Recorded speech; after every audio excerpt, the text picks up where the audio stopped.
Como saben todos, el 7 de octubre del año pasado, la organización terrorista Hamas perpetró un ataque de una magnitud que nunca habíamos visto, que nunca habíamos vivido, de hecho la más grande que conocemos en la historia del terrorismo, dejando ese mismo día 1.200 personas asesinadas, miles y miles de heridos y llevándose más de 250 personas como secuestrados a Gaza. De ellos quedan en Gaza todavía secuestrados 101 personas. Imagínense, un año en cautiverio, en túneles, sin comida, sin ver el aire, sin respirar aire, sin ver la luz del sol, un sufrimiento terrible. Muchos de ellos están en peligro. Sabemos que últimamente fueron asesinados 6, de hecho asesinados a quemarropa, ¿no? O sea, los ejecutados, 6 secuestrados, y sus cuerpos que fueron hallados y fueron devueltos a Israel, saben que sufrieron, los encontraron pesando la mitad de lo que pesaban o 2/3 del 60% de lo que pesaban cuando fueron secuestrados. Entonces sabemos que la escasez de comida y el maltrato, la violencia sexual que también tenemos registrada, sabemos que todos los que están en Gaza todavía están sufriendo terriblemente y hay que hacer todo lo posible. Estamos llamando siempre a toda la comunidad internacional, a la prensa y a todos los que tengan voz y que puedan alzar sus voces para que se liberaran los secuestrados, que lo hagan.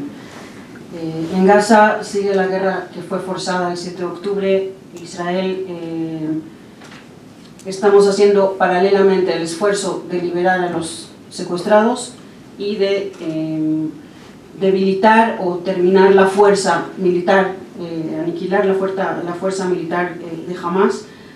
Se está haciendo todo este esfuerzo de acuerdo al derecho internacional y paralelamente un esfuerzo humanitario muy importante para que la población civil de Gaza sufra lo menos posible, para que los ciudadanos inocentes de Gaza tengan el mínimo daño, o sea, sufran el mínimo daño posible. Israel está facilitando la entrada de ayuda humanitaria. Hace pocos días se terminó una operación para vacunar en contra del polio a una gran cantidad de la población de Gaza para evitar que haya hayan enfermedades y que la gente se contagie del polio. Hamas tiene una manera de funcionar que pone en peligro su propia población, porque los utilizan como escudos humanos. Durante la operación de Gaza, de las fuerzas de Israel, de las fuerzas armadas de Israel en Gaza, se encontraron cantidades de armas, de cohetes y de lanzadores de cohetes escondidos en casas privadas, en habitaciones de niños, en escuelas, en jardines de infantes, en oficinas de Naciones Unidas o pegado a oficinas de Naciones Unidas, en mezquitas, pues en todo lo que es el área pública y también en zonas que son muy densamente pobladas. Eso obviamente pone en mucho peligro a la población civil.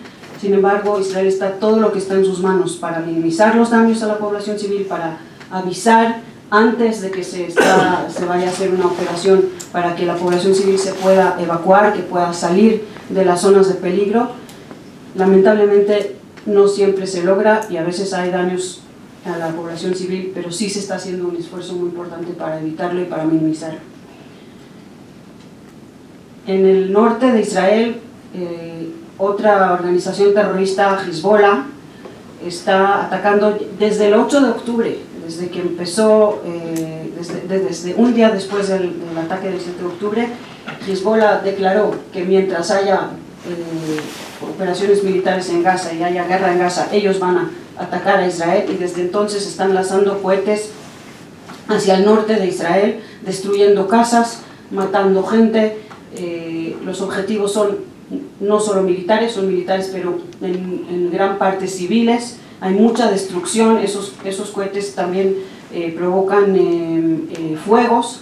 Una gran parte del territorio del norte de Israel está quemado por esos fuegos que que fueron provocados, pero sobre todo están lanzando cohetes y cada vez alargan más los rangos de esos cohetes. Últimamente, en los últimos días, ya llegaron hasta más al sur de la ciudad de Haifa, que son lugares en donde nunca en el pasado lanzaron cohetes desde el Líbano. Y de esta manera hay más de 500.000 de ciudadanos israelíes que están en riesgo inmediato del rango de esos misiles que ya fueron lanzados. Y estamos hablando de que Hezbollah también tiene en su posesión cohetes que pueden llegar a cualquier punto en Israel, hasta el más sureño de Israel. Hay más de 70.000 personas en el norte de Israel que fueron desplazados, que tuvieron que salir de sus casas y no pueden volver mientras Hezbollah sigue con sus ataques, y eso se agrega a otros más o menos 50 o 60.000 del sur, que también tuvieron que desplazarse de sus casas y que todavía no pueden volver. Detrás de todo esto, de todos estos ataques, está Irán.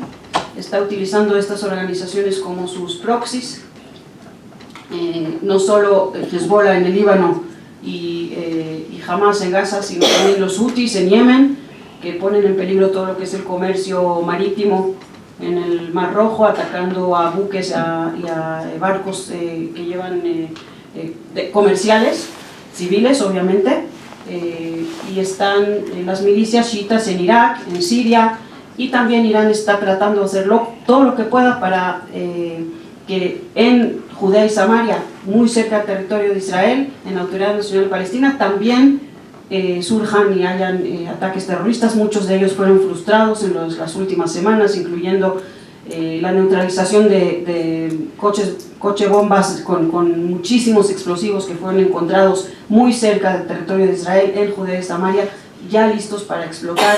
Eso, detrás de todo esto está Irán, que está desestabilizando la región, y también atacó en abril, el 13 de abril, atacó directamente a Israel con cientos de misiles, de cohetes, de misiles balísticos y de drones, y de hecho está también en una guerra abierta y directa con Israel. El mensaje quizás que queda detrás de todo esto es que yo no conozco ningún otro país en el mundo que hubiera hecho otra cosa de lo que hace Israel. Israel se tiene que defender, tiene el derecho y el deber de defender a sus ciudadanos, de defender a su territorio. Ningún otro país hubiera tolerado este tipo de ataques constantes en todas sus fronteras en contra de su población civil sin ninguna provocación de nuestra parte. Y estamos siempre llamando a la comunidad internacional, a México incluido, a condenar el terrorismo, a condenar Hamas, a condenar Hezbollah, a sancionar a Irán. Y ahora, sobre todo, hablando del tema del norte, voy a terminar con esto. Hay una resolución del Consejo de Seguridad de Naciones Unidas, la resolución 1701 del año 2006, cuando acabó la guerra en el Líbano en 2006. Esa resolución requiere que Hezbollah se vaya más allá al norte del río Litani y que se desarme.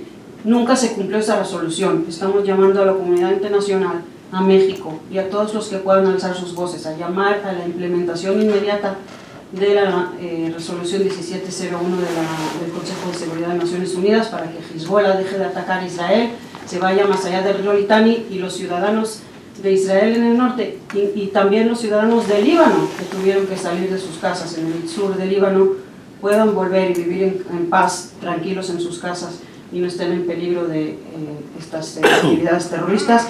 Otro comentario nada más para terminar. Hezbollah utiliza lo que dije antes de utilizar a su población civil como escudos humanos. Igual, Hezbollah hace lo mismo, se esconde en territorios, en poblaciones, en lugares muy densamente poblados, esconde. Justamente hace unos días hubo en la prensa mucho ruido sobre ataques que lanzó el ejército de Israel en Líbano, en donde habían misiles y cohetes de muy largo alcance, muy potentes, con una cantidad muy grande de explosivos que estaban listos para lanzar dentro de casas civiles en el Líbano. O sea, Hezbollah pone en peligro a su propia población cuando pone sus lanzadores y sus cohetes y misiles en casas privadas, y en este caso lo que se hizo es que se les avisó a los que viven en esas zonas que se vayan de sus casas, que se alejen de allá porque es una zona de peligro, y después se atacó y se destruyó parte de esos lanzadores y de esos misiles para debilitar y minimizar el potencial y la posibilidad de Hezbollah de lanzar esos cohetes en contra de Israel. Creo que voy a parar acá porque, como dije antes, puedo hablar una hora entera, pero quiero darles la palabra a nuestros invitados, a Nimod Palmaj y a Remo Salman Enuzay, que tienen cuentos muy interesantes para contarnos y que los vieron en el video que acaban de ver. Muchísimas gracias de nuevo a todos por su atención.